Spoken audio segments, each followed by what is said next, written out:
Salam sejahtera dalam kasih Tuhan Yesus Kristus. Kita mengucap syukur sekali lagi kita bertemu pada saat ini.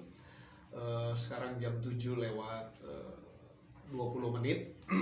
Kita rencananya jam 7 lewat 10, tapi sudah jam 7 lewat 20 menit. Nah, kita akan melanjutkan tentang firman Tuhan yang saya sampaikan beberapa waktu lalu. Kita berbicara tentang 3 kelompok orang yang selalu mengikuti Yesus kemanapun Yesus melayani. Yang kita tahu yang pertama adalah kelompok orang banyak atau mentalitas orang banyak. Dan kedua adalah kelompok elit agama. Dan ketiga kita akan berbicara sekarang tentang kelompok orang biasa-biasa. Jadi ada kelompok orang biasa-biasa, saudara. Nah, kelompok ini menarik. Kelompok ini kenapa saya katakan kelompok ini kelompok biasa-biasa? Karena mereka ditinjau dari materi, dilihat dari pekerjaan, dilihat dari sekolah dan pendidikan. Mereka merupakan orang yang biasa-biasa dalam tanda kutip. Akan tetapi justru orang yang biasa-biasa ini, mereka lah yang menjadi murid Kristus. Jadi artinya saudara-saudara, saat ini kita akan masuk pada dimensi yang baru, pada level yang berbeda tentang orang yang mengikuti Yesus. Dan saya percaya orang yang mengikuti Yesus itu, saudara-saudara, orang yang percaya kepada Yesus, tidak berhenti dia percaya kepada Yesus, tetapi dia mau di dalam kepercayaannya dia kepada Tuhan, dia mengalami pembaharuan, dia mengalami pemulihan, dia mengalami perubahan-perubahan. Bukan bicara tentang perubahan-perubahan secara fisik, akan tetapi berbicara tentang perubahan-perubahan yang berasal dari dalam. Berbicara tentang karakter. Kenapa saudara-saudara? Karena tujuan dari iman kita bukan supaya kita sehat. Walaupun kita perlu sehat, kita perlu sembuh, kita perlu dipulihkan, kita perlu promosi, kita perlu berkat-berkat materi, kita perlu kesuksesan, saudara-saudara. Akan tetapi tujuan sebenarnya kita ikut Tuhan adalah agar supaya kita menjadi serupa dengan gambar Allah. Kita menjadi serupa dengan Kristus. Tujuan kekristenan kita yang paling tinggi adalah bagaimana agar supaya kita menjadi serupa dengan gambar Allah atau menjadi serupa dengan Kristus. Nah, untuk itu saudara-saudara, tidak bisa kita harus untuk mencapai itu, untuk mencapai keserupaan dengan Kristus, tidak bisa kita memakai mentalitas orang banyak. Sebab mentalitas orang banyak itu hanya mengikuti Tuhan karena mujizat, karena tanda-tanda, karena dia diberkati secara materi, secara jasmani. Tidak mungkin orang yang mengikuti Yesus dengan cara seperti ini bisa mengalami perubahan, bisa sampai pada tujuan dari kepercayaan dari iman dia. Jadi spirit orang banyak tidak cocok untuk membawa kita sampai kepada pengenalan yang benar tentang Tuhan, menjadi serupa dengan gambar Allah. Begitupun jika kita punya spirit kelompok elit agama atau spirit agamawi, saudara-saudara, ini merupakan kesombongan rohani. Tipe-tipe orang yang mau membenarkan dirinya sendiri, tidak hidup berdasarkan kebenaran firman Tuhan yang sejati, tetapi hidup berdasarkan pemahaman yang dangkal dari otak manusia yang berbicara tentang kebenaran yang tidak sejati tentunya. Nah, saya ingin berkata bahwa spirit ini tidak cocok, tidak bisa membawa kita untuk mengalami perubahan yang sejati, untuk mengalami keserupaan dengan gambar Allah. Nah, yang paling ideal adalah kelompok yang ketiga, saudara. Kelompok ketiga bicara tentang kelompok orang biasa-biasa sebenarnya. Yang mengikuti Tuhan itu orang biasa-biasa. Tetapi justru orang yang biasa-biasa ini menjadi pengikut Kristus yang sejati. Nah, makanya pada malam hari ini saya ingin berbicara tentang murid sejati. Sekali lagi tentang murid sejati. Kalau bicara tentang murid sejati, tentunya juga ada murid yang tidak sejati. Kalau itu kita bisa baca di dalam Yohanes pasal 6 ayat 66 Di situ ayat itu berkata bahwa murid pada mulai dari waktu itu, banyak murid-murid yang mengundurkan diri dan tidak lagi mengikuti Yesus. Jadi saudara-saudara, kita melihat ada rupanya kelompok murid yang mengundurkan diri di tengah jalan waktu mereka ikut Tuhan, waktu mereka iring Tuhan. Di tengah jalan rupanya mereka juga menyerah. Rupa-rupanya mereka tidak murni, tidak tulus untuk mengikuti Tuhan. Makanya saya katakan ada murid sejati dan ada murid yang tidak sejati. Murid palsu lah bahasanya seperti itu. Nah, coba kita lihat tentang murid, saudara-saudara. Apa sebenarnya? Kita masuk dulu dalam firman Tuhan tentang murid. Kita tahu karena kita tahu saudara, di Matius pasal 13 ayat 11 dan 12 dia berkata begini. Jawab Yesus kepada murid-murid ya, diberi karunia untuk mengetahui rahasia kerajaan sorga, tetapi kepada mereka, orang banyak dan ahli Taurat, tidak. Karena siapa yang mempunyai, kepadanya akan diberi, sehingga ia berkelimpahan. Tetapi siapa yang tidak mempunyai, apapun juga yang ada padanya akan diambil daripadanya. Dari sini kita melihat bahwa murid Tuhan itu memiliki hal yang sangat luar biasa dari Tuhan. Waktu kita menjadi murid Tuhan, kita diberikan apa? Diberi tahu tentang rahasia kerajaan Allah. Jadi waktu kita jadi murid, kita akan memperoleh pewahyuan tentang kebenaran yang sejati. Jadi tidak heran kalau kita jadi murid itu, kita akan mengalami perubahan. Kenapa kita mengalami perubahan hidup? Kenapa kita mengalami perubahan karakter?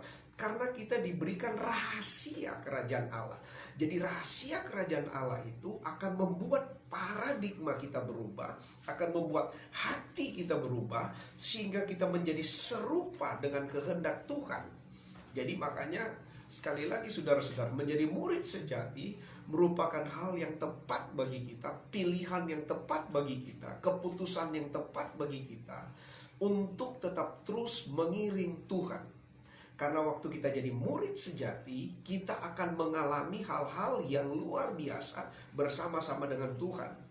Jadi kita sebagai orang percaya tidak boleh menjadi orang percaya yang biasa-biasa. Kita harus menjadi orang percaya yang di atas rata-rata. Kita harus menjadi orang percaya yang sampai pada titik di mana kita rindu, kita mau menjadi pengikut Kristus sejati, kita mau menjadi murid Kristus sejati. Ini yang penting, saudara-saudara. Tetapi persoalannya begini. Di Indonesia khususnya tidak ada budaya yang namanya pemuritan. Sekali lagi, di Indonesia tidak ada budaya yang namanya pemuritan. Apalagi Indonesia termasuk negara yang malas belajar, ya katanya, yang punya rekor kerinduan membaca itu tidak sama dengan negara-negara yang lain. Jadi Indonesia itu kalau bicara tentang murid itu, menjadi murid itu tidak mungkin tidak tepat untuk, sehingga kita tidak dapat bertumbuh dengan benar karena kita tidak punya pola belajar menjadi murid Kristus. Beda dengan orang Yahudi. Orang Yahudi itu memiliki pola pendidikan. Pola pendidikan Yahudi itu ada beberapa tingkatan. Yang tingkatan pertama adalah Bet Sefer, itu usia 5-10 tahun. Kemudian tingkat yang kedua namanya Bet Midras, usia 10-15 tahun. Dan kemudian yang ketiga adalah Bet Talmid atau Bet Talmud. Ini budaya Yahudi itu memiliki pola pendidikan begitu. Nah, pola pendidikan Bet Sefer itu usia 5-10 tahun itu, mereka seperti mereka pergi ke sinagog, dan kemudian di sinagog itu mereka belajar tentang firman Tuhan. Dengan ketat mereka belajar, mereka harus menghafal. Bayangkan usia 5-10 tahun mereka harus hafal kitab Taurat, 5 kitab Taurat mereka harus hafal. Jika mereka lulus, saudara-saudara, mereka akan masuk pada level berikut yang namanya Bet Midras. Kalau tidak lulus, mereka dipulangkan kepada rumah mereka, kepada rumah masing-masing untuk homeschooling. Jadi kalau mereka tidak gagal bersama-sama di Bet Sefer ini, mereka kan dipulangkan ke rumah. Kalau papanya tukang kayu, maka mereka akan homeschooling menjadi tukang kayu. Kalau papanya orang tua mereka sebagai seorang nelayan, maka mereka akan belajar bagaimana menjadi seorang nelayan. Jadi mereka dipulangkan, dan maksud dipulangkan supaya orang tua mereka yang memuridkan mereka, orang tua yang mengajarkan mereka. Jadi saudara-saudara, budaya pendidikan, kenapa saya singgung ini? Budaya pendidikan Yahudi itu ada pemuritannya. Nah, kita orang Indonesia, kita cuma tahu tentang sekolah, pendidikan formal. Kita cuma tahu tentang itu. Kita tidak punya budaya yang dari keluarga, kita tidak punya budaya tentang belajar bagaimana. Jadi mungkin itu yang menyebabkan kita agak sulit memahami tentang pemuritan, karena kita tidak ada budaya seperti itu. Akan tetapi saudara-saudara, itu bukan alasan sebenarnya sehingga kita tidak bisa menjadi murid. Menjadi murid itu saudara-saudara merupakan hal yang lumrah dari seorang yang mau ikut Tuhan. Dia mau belajar dari Tuhan, dia mau mengadopsi apa yang Tuhan ajarkan, dan kemudian dia belajar hidupi apa yang Tuhan ajarkan, apa yang Yesus ajarkan. Jadi menjadi murid sebenarnya, jangan kita jadikan karena orang Yahudi punya budaya seperti itu makanya kita agak sulit. Oh jangan. Justru saudara-saudara, kita mesti tahu bahwa ini bukan alasan bagi kita. Menjadi murid Kristus itu, kalau kita belajar untuk memberikan hidup kita kepada Tuhan, kalau kita belajar untuk menjadi matetes, kita belajar untuk ikut dan iring Tuhan, saya percaya saudara-saudara, kita akan mencapai keinginan hati Tuhan waktu kita mengiring Tuhan. Sebab kita percaya kita harus menjadi murid yang sejati. Sekali lagi yang tadi saya katakan tadi, ada murid juga yang mengundurkan diri. Artinya ada murid yang tidak sejati. Jadi kita harus belajar menjadi murid sejati. Nah, untuk menjadi murid sejati itu harus kita tahu juga alasan-alasannya. Apa yang dimaksud dengan murid sejati? Nah, sebelum kita masuk lebih jauh, kita mesti tahu begini, kita mesti menyadari begini, bahwa orang percaya itu, waktu kita percaya Yesus, kita bukan cuma sekedar menerima Dia sebagai Tuhan dan Juru Selamat, menjadi penguasa atas hidup kita, akan tetapi kita harus juga menjadikan Dia sebagai figur, sebagai pribadi yang harus menjadi tolak ukur hidup kita. Kita harus jadikan Dia menjadi standar hidup kita. Kita harus jadikan Dia sebagai fokus hidup kita. Kita harus jadikan Dia sebagai pribadi yang menjadi guru bagi kita, yang menjadi pemimpin hidup kita. Bagaimana hidup sesuai dengan kehendak Bapa, bagaimana supaya kita belajar hidup sesuai dengan kehendak Tuhan. Nah, untuk itu kita harus punya mentalitas murid. Kita harus belajar merendahkan diri. Kita harus belajar melepaskan keegoisan. Kita harus belajar untuk meruntuhkan apa yang ada di otak kita, yang sudah masuk di otak kita. Kita harus menjadi orang biasa-biasa. Kita harus menjadi orang yang miskin di hadapan Allah, supaya kita dapat belajar menggali kebenaran, belajar hal-hal yang luar biasa bersama-sama dengan Tuhan. Jika kita datang kepada Tuhan dengan merasa memiliki isi, dengan merasa memiliki sesuatu, saudara-saudara, Anda akan gagal untuk menerima harta yang mulia itu. Kita akan gagal untuk menerima kehidupan Kristus itu masuk di dalam diri kita. Makanya kita harus haus, kita harus lapar terhadap kebenaran, supaya kita bisa menjadi murid sejati. Nah, menjadi murid sejati itu apa, saudara? Coba kita lihat dulu tuntunan firman Tuhan, murid sejati, di dalam Matius pasal 28 ayat 19 sampai 20. Coba kita baca. Karena itu pergilah, jadikanlah semua bangsa muridku, dan baptislah mereka dalam nama Bapa dan Anak dan Roh Kudus, dan ajarlah mereka melakukan segala sesuatu yang telah kuperintahkan kepadamu, dan ketahuilah aku menyertai kamu sampai kepada akhir zaman. Jadi saudara-saudara, ayat ini kita melihat kita dipanggil untuk menjadi murid. Jadi kita dipanggil bukan untuk menjadi sekedar jadi orang percaya, tetapi kita dipanggil menjadi murid. Amin. Katakan sama-sama, menjadi murid. Jadi kita menjadi murid bukan sekedar menjadi orang percaya, tetapi kita menjadi murid. Artinya kita harus belajar terus bersama dengan Tuhan. Kita harus saudara-saudara? Kita harus menjadikan Tuhan itu menjadi satu-satu sumber pengetahuan kita, menjadi sumber hikmat kita, menjadi sumber kehidupan kita, menjadi gaya kehidupan kita. Jadi Tuhan itu betul-betul menjadi fokus daripada kehidupan kita. Itulah murid Kristus yang sejati. Dan ayat ini berkata, jadikanlah semua bangsa muridku. Jadi artinya memang panggilan kita orang percaya bukan cuma berhenti kepada percaya, tetapi kita harus berkembang menjadi murid Kristus. Kita harus belajar kepada Tuhan. Kita harus memiliki hati yang terbuka untuk Tuhan isi dengan harta sorgawi. Untuk Tuhan isi dengan kebenaran sejati. Untuk Tuhan isi dengan hal-hal sorgawi. Karena kita akan diubah, kita akan ditata kembali, kita akan diperbaiki oleh Tuhan, supaya hidup kita satu kali kelak menjadi serupa dengan gambar Allah. Karena tujuan kekristenan adalah menjadi serupa dengan gambar Allah. Nah, untuk ke situ Anda harus belajar menjadi murid sejati. Karena panggilan kita sekali lagi adalah menjadi murid. Amin, saudara. Kemudian apa, saudara-saudara? Kita lihat di sini menjadi murid supaya kita memuridkan orang lain.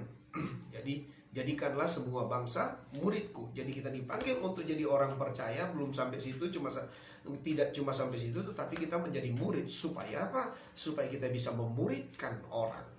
Jadi kehidupan kita adalah kehidupan yang memuridkan. Kehidupan kita adalah kehidupan murid dan kehidupan yang memuridkan. Ini dia, saudara-saudara.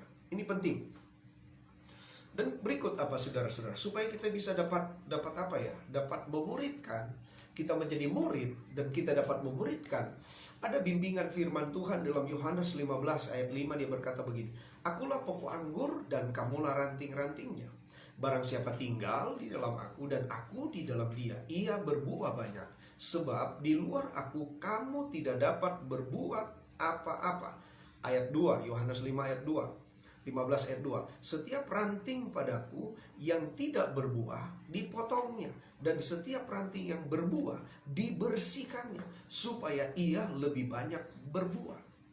Jadi saudara-saudara, di sini tuntunan firman Tuhan, bagaimana agar supaya kita betul-betul menjadi muridnya Tuhan. Kita harus belajar untuk nempel dengan Tuhan. Kita harus belajar untuk bermanunggal dengan Tuhan, bermanunggal dengan firman Tuhan. Karena firman itu adalah Allah. Jadi kita harus bermanunggal dengan firman. Kita harus tinggal di dalam firman. Waktu kita tinggal di dalam firman, saudara-saudara, Alkitab berkata, kita akan berbuah banyak. Artinya, hidup kita akan mengalami sesuatu yang baru. Hidup kita akan mengalami pertumbuhan, dan hidup kita akan mengalami yang namanya berbuah. Jadi saudara-saudara, untuk dapat menjadi murid, kita harus belajar terus-menerus untuk nempel dengan Tuhan. Murid kan begitu, mesti nempel dengan gurunya. Kita harus dekat dengan gurunya, supaya kita terima impartasi dari guru kita, supaya kita terima apa yang guru itu katakan, kita dengar dengan baik, dan kita melihat dengan baik. Waktu kita dengar dengan baik, dan kita melihat contoh dengan baik, maka akan memudahkan kita untuk mengaplikasikan apa yang kita dengar dan apa yang kita lihat.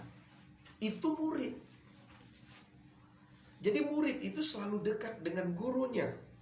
Murid itu selalu dekat dengan gurunya. Haleluya, saudara. Begitupun saudara, kalau contoh begini saja, menjadi murid seperti ini. Contoh, kita suka makanan yang namanya kue tiaw Medan. Kue tiaw Medan. Bagaimana caranya? Karena kita ingin makan kue tiaw Medan, kita berusaha untuk masak. Kita sudah ambil bumbu.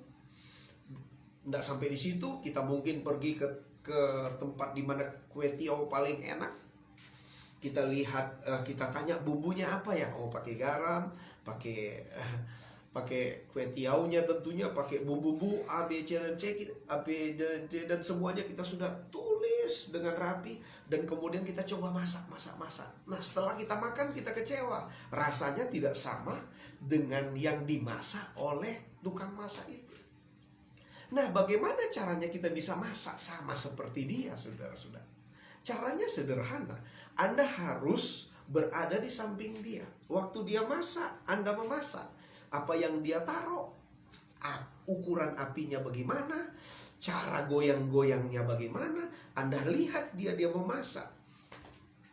Percayalah saudara-saudara, lama-lama apa yang dia lakukan, apa yang dia kerjakan waktu dia masak kue tiaw itu, saudara-saudara, waktu Anda mengikuti dengan dia bersama-sama di dapur, bukan cuma tulis apa aja yang perlu dibuat kue tiaw, tetapi kita terjun bersama-sama dengan dia di dapur dan kemudian mencoba masak sama-sama. Percayalah, satu ketika rasanya pasti akan sama. Kenikmatannya pasti akan sama. Beda dengan kita yang jarak jauh. Kita lihat, oh dia masaknya gini ya. Oh ini ya, paling waktu kita rasa minyak, oh pakai garam, pakai ini, kita sudah mulai. Dan kita catat. Coba saudara masak, tidak mungkin rasanya sama. Idealnya adalah Anda masak bersama-sama dengan dia. Artinya Anda belajar dari dia secara langsung. Anda melihat secara langsung. Nah, waktu berjalan, saudara-saudara, Anda masak sendiri di satu tempat, pasti rasanya sama, nikmatnya sama. Amin, saudara. Jadi untuk menjadi murid itu perlu kedekatan. Itu maksud saya. Perlu kedekatan. Anda harus dekat dengan sumbernya. Anda harus dekat dengan Tuhan. Anda harus dekat dengan gurunya. Anda harus dekat dengan Yesus. Tidak mungkin Anda jauh dari Yesus, Anda bisa berubah seperti Yesus. Tidak mungkin. Anda harus belajar dekat dengan Tuhan. Waktu dekat dengan Tuhan, justru itulah yang membuat kita bisa melakukan apa yang Yesus lakukan. Karena kita dekat dengan Tuhan. Mari kita belajar sama-sama dekat dengan Tuhan. Amin, saudara. Jadi menjadi murid merupakan hal yang hal yang penting bagi kita. Dan ini perlu komitmen, perlu kesungguh-sungguhan, perlu ketulusan, tidak boleh main-main. Karena dengan demikian kita akan serupa dengan gambar Allah. Kita akan belajar dari dia. Haleluya, saudara. Nah, kenapa kita harus juga menjadi murid, saudara? Kenapa kita harus jadi murid? Matius pasal 13 yang kita baca tadi sama-sama. Matius 13 yang kita baca tadi. Di awal tadi, saya baca dari ayat 11 dan 12. Kenapa kita harus jadi murid juga? Jawab Yesus. Matius 13 ayat 11 dan 12. Jawab Yesus kepadamu, kepada murid-muridnya ya, diberi karunia untuk mengetahui rahasia kerajaan sorga atau kerajaan Allah. Tetapi kepada mereka, kepada orang banyak dan ahli Taurat maksudnya, tidak. Karena siapa yang mempunyai, kepadanya akan diberi, sehingga ia berkelimpahan. Tetapi siapa yang tidak mempunyai, apapun juga yang ada padanya akan diambil daripadanya. Jadi di sini kita melihat Tuhan mempercayakan banyak pengajaran dan rahasia kerajaan sorga kepada murid-muridnya, bukan kepada orang banyak, bukan kepada ahli Taurat, bukan kepada orang Farisi. Justru rahasia kerajaan Allah dikaruniakan kepada siapa? Kepada murid-muridnya, kepada orang yang dekat dengannya, kepada orang yang mau belajar terus-menerus dengannya. Bukan orang yang jauh walaupun banyak, bukan orang yang jauh walaupun secara teologi mungkin, secara hikmat tentang Alkitab mungkin sudah di luar kepala dia mengetahui. Akan tetapi rahasia kesejatian dari kerajaan Allah, dari kerajaan sorga hanya diberitahu, hanya dikaruniakan kepada yang namanya murid. Haleluya. Jadi menjadi murid itu akan membuat kita dalam tanda kutip ada perlakuan khusus, dalam tanda kutip ada perlakuan khusus. Karena hanya kepada murid Tuhan memberitahu rahasia kerajaan sorga. Jadi menjadi murid itu membuat kita menjadi penting di hadapan Tuhan. Sekali lagi, menjadi murid itu membuat kita menjadi penting di hadapan Tuhan. Sehingga Tuhan mau mengaruniakan, Tuhan mau memberi karunia tentang rahasia kerajaan sorga. Haleluya.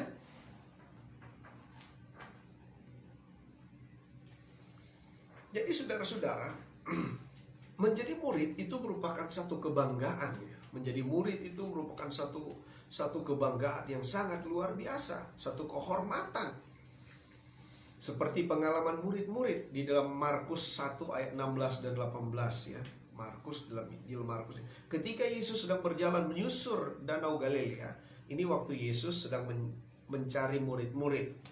Waktu dia mau melayani, dia perlu murid-murid untuk belajar dari dia, untuk membangun rencana Allah bagi dunia ini. Dia perlu murid-murid. Jadi dia cari murid. Dia menyusur Danau Galilea. Ia melihat Simon dan Andreas, saudara Simon. Mereka sedang menebar jala di danau, sebab mereka penjala ikan. Yesus berkata kepada mereka, "Mari, ikutlah aku, dan kamu akan kujadikan penjala manusia." Lalu mereka pun segera meninggalkan jalannya dan mengikuti dia. Jadi panggilan Tuhan itu kepada orang-orang, kepada murid-murid awalnya saudara-saudara, seperti menghipnotis mereka. Jadi panggilan Tuhan kepada mereka seperti menghipnotis mereka. Mereka langsung meninggalkan jala dan mengikuti Yesus. Wah, luar biasa. Apakah Yesus punya ilmu hipnotis? Saya percaya Yesus tidak pakai ilmu hipnotis. Kenapa saudara-saudara? Karena alasan tadi, pendidikan orang Yahudi tadi yang saya katakan awal, merupakan satu kehormatan, merupakan satu kebanggaan jika ada seorang guru memanggil orang-orang yang sedang bekerja, memanggil orang-orang yang ketemu dengan dia untuk dijadikan murid. Karena menjadi murid di budaya orang Yahudi, menjadi murid seorang guru di budaya orang Yahudi, saudara-saudara, itu merupakan kehormatan, itu merupakan kebanggaan. Waktu itu mereka dipanggil, saudara-saudara, apapun mereka tinggalkan. Mereka rasa terhormat, mereka rasa bangga dengan panggilan dari seorang guru yang memanggil mereka. Jadi Yesus waktu itu tidak pakai ilmu hipnotis untuk memanggil mereka, saudara. Karena memang menjadi murid itu untuk budaya orang waktu itu, saudara-saudara. Kalau ada seorang guru yang memanggil mereka untuk hidup bersama dengan dia, untuk jalan bersama-sama dengan dia, merupakan satu kebanggaan. Haleluya, saudara. Nah, marilah kita bangga untuk menjadi murid Tuhan. Marilah kita bangga untuk menjadi murid Tuhan. Karena menjadi murid itu merupakan kebanggaan, saudara. Merupakan satu kehormatan. Jangan, saya ingin beritahu begini. Jangan hidup kita hanya sampai pada level hanya percaya saja. Anda harus meningkat, bukan cuma sekedar percaya, tetapi Anda harus meningkat untuk bertransformasi, untuk menjadi murid. Karena waktu Anda menjadi murid, saudara-saudara, Anda akan belajar lebih banyak lagi. Waktu Anda menjadi murid, saudara-saudara, Anda akan naik pada level yang lebih tinggi lagi. Waktu Anda menjadi murid, Anda akan belajar tentang banyak hal bersama-sama dengan Tuhan. Karena menjadi murid itu dekat dengan Tuhan. Dan kita semua mau mengalami perubahan. Kita semua mau mengalami pemulihan. Kita semua mau mengalami karakter Kristus, mau menjadi seperti Yesus. Sampai ada lagu Pantekosta kan, seperti Yesus, seperti Yesus, itu saja yang ku minta. Kita ingin jadi seperti Yesus. Tapi tahukah Anda, untuk menjadi seperti Yesus, Anda harus belajar untuk menjadi murid.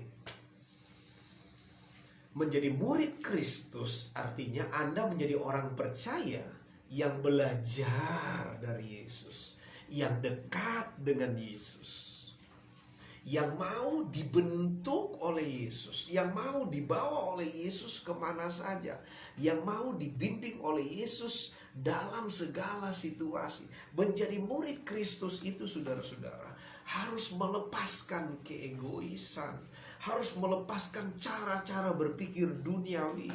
Mengiring Yesus itu, menjadi pengikut Kristus sejati, harus menanggalkan ego, harus memiliki kehidupan yang hanya Yesus saja di dalam hidupmu.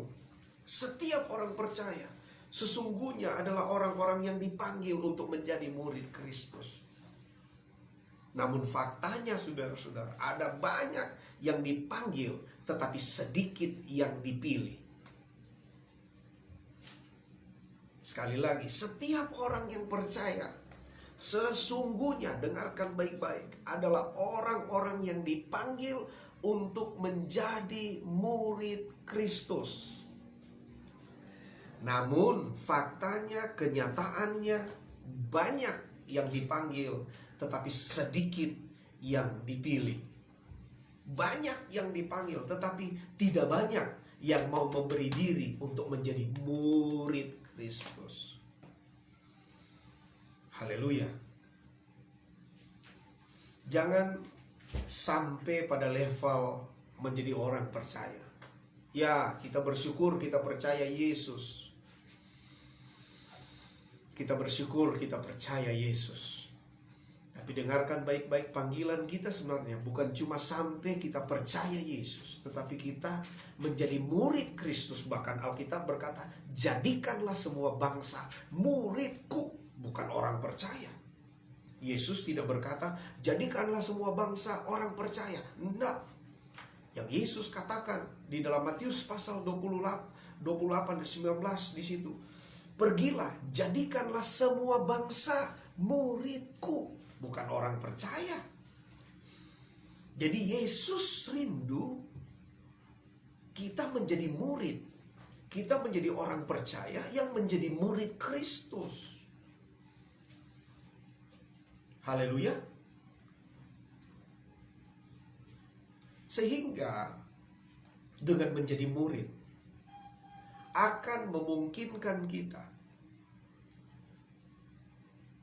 akan menolong kita supaya kita bisa menjadi serupa dengan gambar Allah. Sebab saya katakan sekali lagi dan saya ingin tegaskan, sekali lagi saya ingin katakan dan saya ingin tegaskan sekali lagi, tujuan kekristenan kita bukan hanya sekedar masuk surga, tetapi kita menjadi serupa dengan gambar Allah. Merupakan satu kebohongan besar kita mau masuk surga tapi kita tidak mau serupa dengan gambar Allah. Kita harus belajar menjadi serupa dengan gambar Allah. Otomatis surga tidak kemana-mana. Menjadi murid Kristus, belajar dari Yesus akan menolong kita untuk menjadi serupa dengan gambar Allah. Kalau kita menjadi serupa dengan gambar Allah, percayalah, secara otomatis bumi dan langit baru, Yerusalem baru adalah bagian dari hidup kita semuanya. Karena kita serupa dengan gambar Allah. Nah, selama kita ada sekarang, saat pandemi saat ini, saat menghadapi tantangan-tantangan yang muncul dalam pekerjaan, dalam bisnis, dalam usaha, dalam pelayanan, saudara-saudara, milikilah hati seorang murid untuk belajar, untuk dituntun oleh Tuhan. Haleluya. Saya tutup dengan ayat di dalam Yesaya pasal 50. Di Perjanjian Lama, Yesaya pasal 50. Saya tutup di sini sebelum saya berdoa bagi saudara sekalian. Yesaya 50 ayat 4. Dengarkan baik-baik. Yesaya 50 ayat 4. Tuhan Allah telah memberikan kepadaku lidah seorang murid, supaya dengan perkataan aku dapat memberi semangat baru kepada orang yang letih lesu.